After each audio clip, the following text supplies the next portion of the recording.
Hey there, and welcome back to the Minny Pick'Ems, week 17. And first and foremost, fuck week 16. That shit was awful. For starters, yes, you guys only have me on here tonight with the holidays. We had a little bit of plans with the other two guys and also myself, so I thought I'd come on with all of our picks really quickly and come and give them to you guys. For those 20 plus of you that watch us on a weekly basis, thank you for the support. Thank you for the love.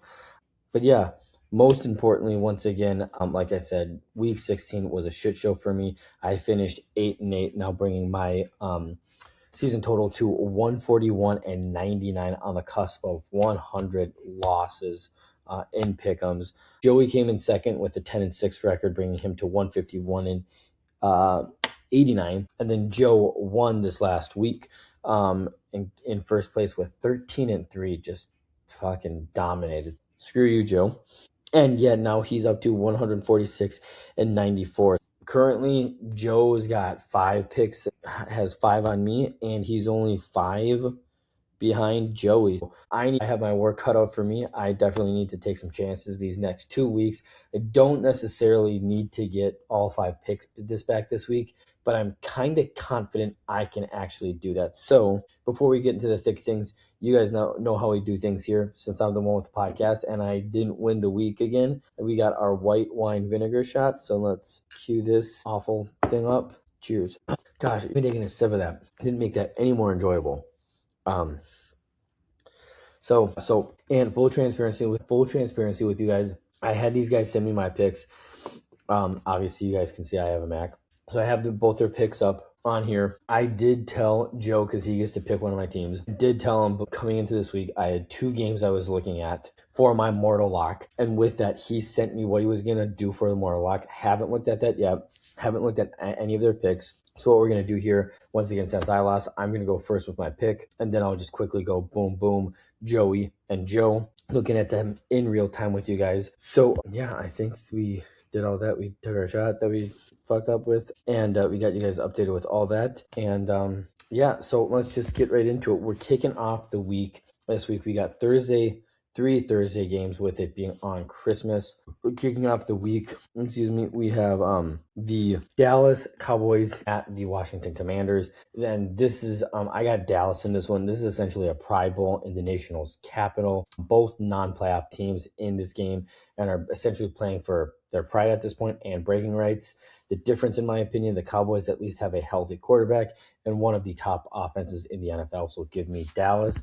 And it looks like Joey took Dallas as well. Joe took Dallas. No shocker there. Second game on Christmas Day at 3:30, we have the Detroit Lions going to the Minnesota Vikings. And this could be, despite it being at home, an ugly game for the Vikings. It's simple. Detroit still has a sliver of hope to get into the playoffs, while the Vikings do not. And on top of that, it's a short week, and we are going to be without J.J. McCarthy, who had a hairline fracture in his throwing hand, which means Max Brosmer is going to get the start. The reality of the situation is, if J.J. McCarthy, even on the short week, was able to go here, I would like our chances at home of him keeping the game close with how he's been playing lately, and potentially stealing a close one at home from the Lions. Unfortunately, that's not going to be the case. We saw Brosmer in Seattle. We haven't seen him play at home yet, but I don't like our chances of winning this one. So give me the Detroit Lions. And then Joey took Detroit. Joe took Detroit as well. So far, chalk in the first 2 games. And then rounding out Christmas Day, 7:15 game, we have a game against the the Denver Broncos going to the Kansas City Chiefs. And this one, I got Denver. The Chiefs are limping towards the finish line this year. This could potentially be Travis Kelce's last game in Arrowhead. Denver is still vying for that number 1 seed in the AFC, so they're going to bring everything they got. And I think Denver is going to complete the season sweep of the Chiefs, especially with Mahomes being out. And shouldn't be a shocker here. Yep, Joey and Joe both took Denver as well. So far, chalk through Christmas Day. Now, this is where I started kind of taking some chances and kind of looking at games where I was going to try to make up some ground. And like I said, I have not seen their picks yet. So we're going to find out just how many opportunities I have here in the last 13 games. So starting off after Thursday, on Saturday, December 27th at 3:30, we got the Houston Texans going to the LA Chargers. And In this one, I like the Chargers. This is a healthier and better Chargers O-line. Struggled against Houston last year, but this is an inspired Chargers team that exacts revenge on the Texans after a postseason loss from last year. Joe Alt's coming back. Justin Herbert's hand is getting even better day by day, and they just got off of a win this last week. It's at home, so I like the Chargers in this one. Joey took Houston, and so did Joe. So already we got one opportunity to get one back on both these guys this week. Second game on Saturday, December 27th, and last one, 7 p.m., Baltimore at Green Bay. Gonna be honest with you guys, I originally was thinking this game is going to ultimately come down to picking so far in advance whether Jordan Love is a go or not. But then I thought and remembered that there's a chance Lamar could be out with their slim chance of making the playoffs in this one. But ultimately, I'm going with the Green Bay Packers. I think they're going to bounce back here at home after a tough loss in Chicago. The Ravens were my preseason Super Bowl pick. You guys can go back and check the receipts. But I think a loss here is effectively going to end Baltimore's playoff hopes in just what's been a disappointing season. I have a feeling Jordan Love is going to come back. From what I've been hearing, it sounds like he's making progress.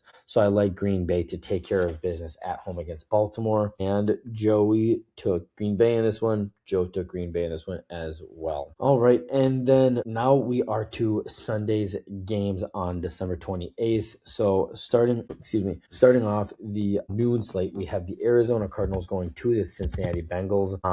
In this one, I like the Cincinnati Bengals. I think the Bengals offense caught fire this last week in Week 16. However, even though it's too little too late for this Kansas City or this Cincinnati team, Joe Burrow has already come out saying he wants to play and he's looking to win, kind of get that momentum going into next season. I think they finish off the year strong on a 3-game winning streak with wins over 2 other non-playoff teams. So give me Cincy in this one. And then Joey took Cincinnati, and Joe took Arizona, surprisingly. So this is already a second opportunity to get one back on Joe on this one. Second game on the noon slate, the Pittsburgh Steelers at the Cleveland Browns.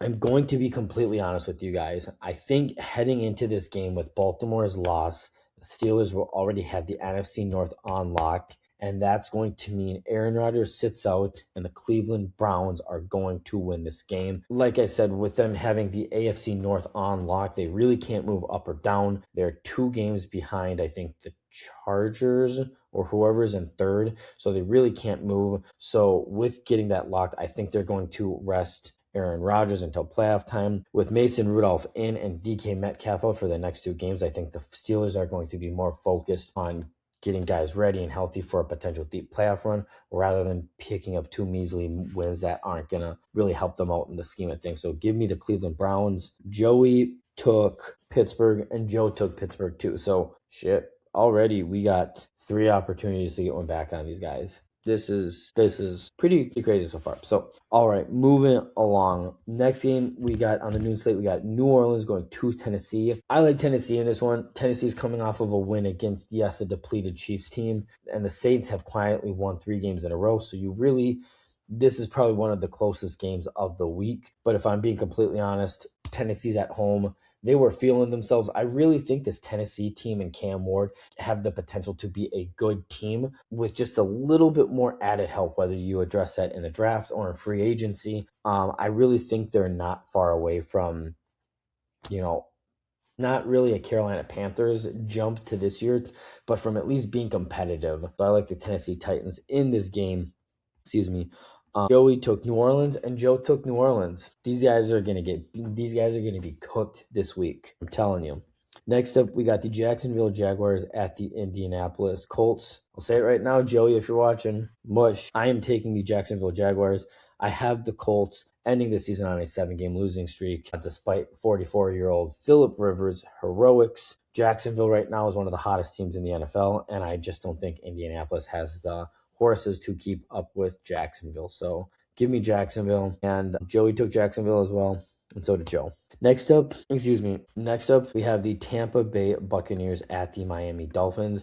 And I'm taking Tampa Bay in this one. Quinn Ewers is expected to remain the Dolphins starter in this game. He had 2 interceptions in his debut, and Miami failed to force a single turnover for the second straight game. On top of that, Tampa Bay needs a win to stay in the NFC South hunt. Baker Mayfield, I think, is going to help the Bucs break their 3-game losing streak in a matchup between former Texas and Oklahoma QBs in this game. And then Joey, Tampa, and so did Joe. Next up is the New England Patriots at the New York Jets. And before we get into this, this is my mortal lock. I am taking the New England Patriots.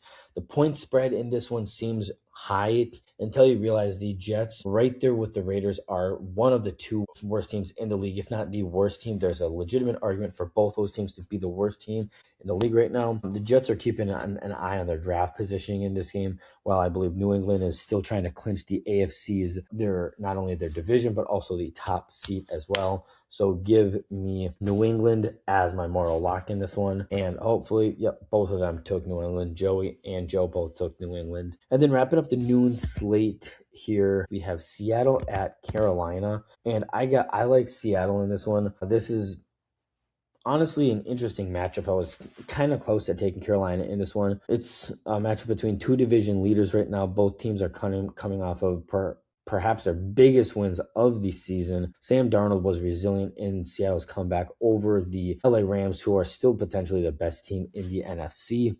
And in this one, I think he gets his revenge against his old team. So I like Seattle in this one. And then hopefully with their picks, they were brave. They were not. Joey took Seattle. Joe took Seattle. And then 3:05 p.m. on the afternoon slate, we got the New York Giants going to the Las Vegas Raiders. And you guys probably already know I'm taking the Giants. This game is essentially all about the 2026 NFL draft position. The loser of this contest is going to be in the driver's seat for that number 1 overall pick. And like I said, I think the Raiders are one of the 2 worst teams in the NFL. Jackson Dart is solid, and this lackluster Giants team without Scadaboo and Neighbors, I think have enough talent that they were not far away from beating us at home. So give me the Giants in this one. And it looks like Joey took the Giants as well, but Joe took Vegas. So that is awesome. Already we have an opportunity to get 1, 2, 3, 4 back on Joe. Wow. Well, no, 1, 2, 3, 4, 5 back on Joe and 4 on Joey.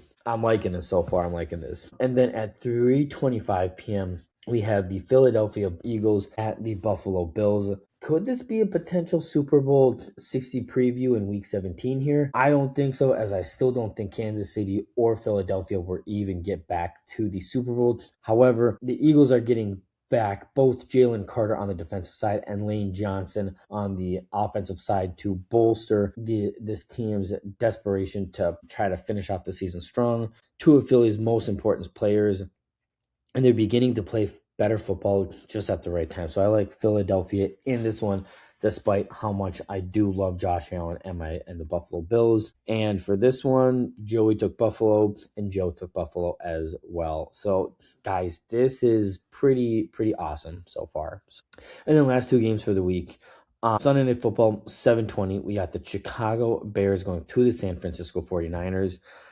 And this is another one that I thought long and hard about. But this San Francisco 49ers team, despite their injuries, are still finding a way to win these games. And this is a team I thought was going to be 13-3 and were going to be Super Bowl favorites right up there with the Ravens at the beginning of the year. This could be potentially a playoff preview as well. The Bears can move one step closer to the NFC North Division Championship. And I think both Ben Johnson and Kyle Shanahan are going to be in the running for Coach of the Year. But like I said, ultimately, both these teams know how to finish off close games. San Francisco's been there, done that a little bit more than just recently. So I like San Francisco to win Sunday Night Football. And Joey took San Fran, and Joe took San Fran as well. No surprise there. And then lastly, Monday Night Football, the last game before the final game of the season. Still can't believe we are this far into the season. Excuse me. We have the LA Rams at the Atlanta Falcons. It's the LA Rams. I still believe the Rams are the best team in the NFC despite a Week 16 loss to Seattle. Devontae Adams' absence does hurt the Rams, but they should get the win against just a straight up inferior Atlanta club. So give me the LA Rams to get another win here, to have an opportunity at that number 1 seed. So at that point, the only other thing left to do, is have one of my picks switched. So late in the season, but if you guys are new here, we made a rule that whoever finishes third for the week, the winner of the last week gets to change one of the picks. It just can't be their immortal lock. So he cannot change my New England pick against the Jets. He can't give me the Jets instead of that. So with that, yep. Yeah, I kind of figured. He is giving me the Kansas City Chiefs instead of the Denver Broncos, which again, I always just whenever I have a pick fixed switched, I always try to justify it. And truthfully, I think I made the right choice because I was going back and forth between Denver and New England, more locking both of those. And if one of those teams between Kansas City and the Jets have a better chance than the other to eke out a tiny upset, I like Kansas City just a little bit better than I like the Jets. As I've mentioned before, the Jets are one of the two worst teams in the league. So yeah, that's what I got. I got to take the Chiefs instead of the Denver Broncos. So hopefully that happens and I can get all of these picks on these guys, setting up a very fun week 18. Like we mentioned last week and the last couple weeks, we will be live streaming and doing our picks next week for week 18 live for the Vikings game. They still have not released the schedule for week 18, but whatever game day the Vikings play on the 3rd or the 4th, we will be live streaming our reactions to the Vikings game and all the games those days. So stay tuned for that. And I don't think there's anything else that you guys get from me tonight. That's about it. Until next time, Minnie, and Merry Christmas.